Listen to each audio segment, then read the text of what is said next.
while browsing YouTube, I came across a video that I thought was a joke. A creature that looked like a spider, but it was actually a strange looking man crab. That got me curious, so I started checking local stores to see if I could find one. Hello, do you sell spider crab? Unfortunately, no, but I can recommend one.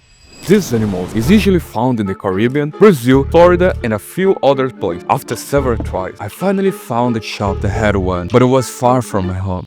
Hello, can I help? I got a recommendation. Do you sell spider crabs? Yeah, we do. Oh, perfect. I'll take one. I want to start a video series showing exotic animals, mostly marine species, which I'm truly passionate about. The crab finally arrived, well packed after 1 hour trip. At first glance, it looks like a mix of spider, alien, and scorpion. Long legs, and it can reach over 10 cm in span. Now, we've got a mission to get him safely into the aquarium. Here's the tank, full of life, with corals, some fish, and a stable balanced system. Just like in nature, no rushing to build a new setup or placing him in a stressful environment. To start, I'll let him acclimate for a few minutes so he adjusts to the new temperature. In the filter compartment, this area does mechanical filtration, and that big machine creates foam to remove dirt, kind of like steam foam. 1 hour later, I placed him in the reef tank, still inside the transport bag. Just take a moment to admire this creature. Now, I'll carefully open the bag to start the acclimatation process. This has to be done slowly, so both waters can mix gradually. These animals are very sensitive. This will be his new home. A 200-liter tank for him to explore. The spider crab is a natural predator of fireworms. Let me just lift this small rock.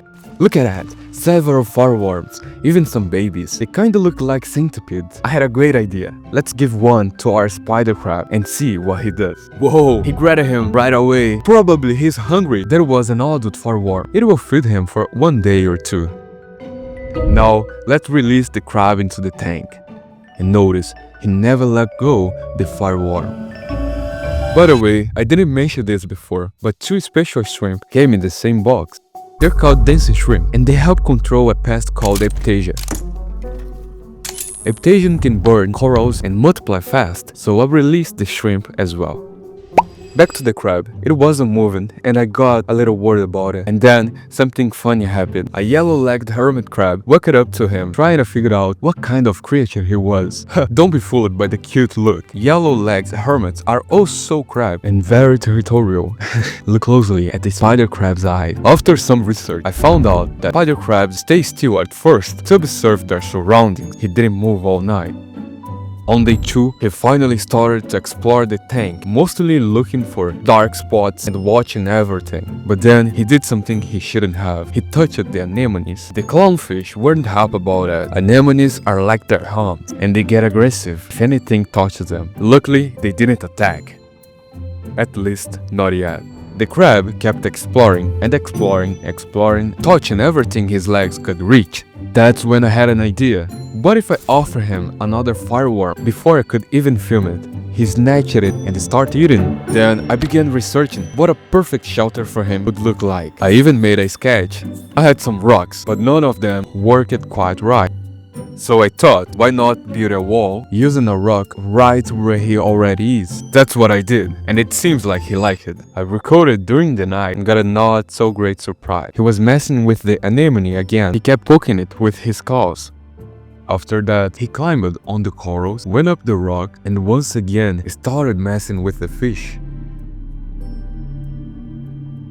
At sunrise, on the 3rd day, he was in a different spot, behind a rock. Maybe it's the perfect hiding place. He likes to protect his back and keep an eye on both sides. He also went for a walk around the tank that day, but a surprise was coming. He started touching a coral. Maybe he thinks the tentacles are worms.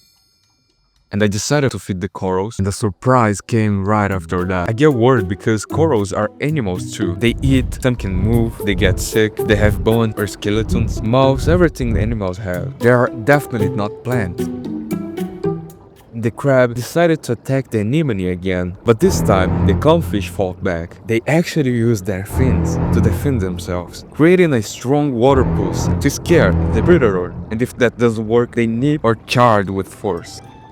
You see that? Those are tiny marine lives. They're part of life. Now, on day 4, the crab keeps trying to touch the anemones, but it seems like he became friends with the clownfish. I notice he's not focused on the anemones anymore. He's actually trying to reach the rock where they actually live. Probably because there are a lot of fireworms there. In the next video, I'll show you a very different creature. It even looks like a sea island, so subscribe to the channel and hit the bell.